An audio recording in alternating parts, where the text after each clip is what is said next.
In today's video, we are going to show you how to prompt Google Flow properly so you can get better, more accurate, and more useful outputs every single time. Let's begin. Now, the first thing that you need to do is log in using your Google account.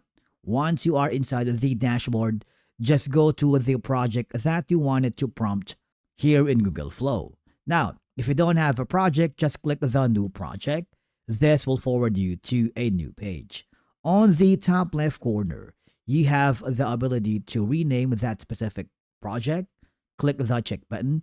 And now this is where the magic happens. At the bottom is the prompt section. Now before we start creating our prompt, you need to understand the 4 components of a good prompt. Number 1 is the role. You need to tell Google Flow who it should act. Number 2 is the task, wherein you need to clearly explain what you want to be done. And of course, the context.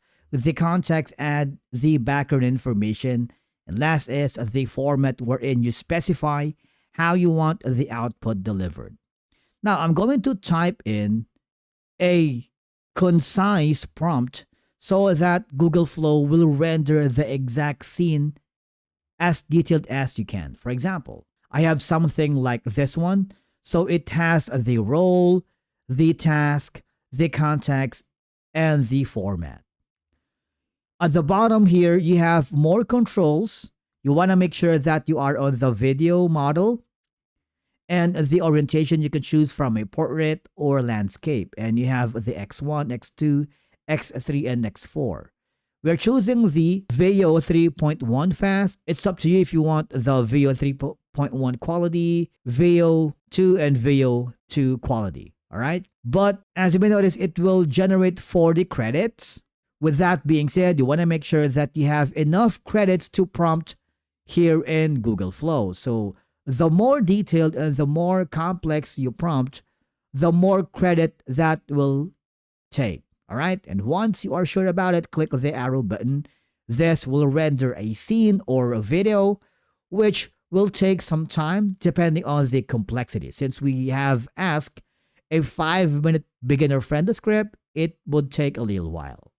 Now, once the video or scene has been fully rendered, you have 2 options to choose from. I wanted to check the first output, and once you are happy with it, you have a lot of options here.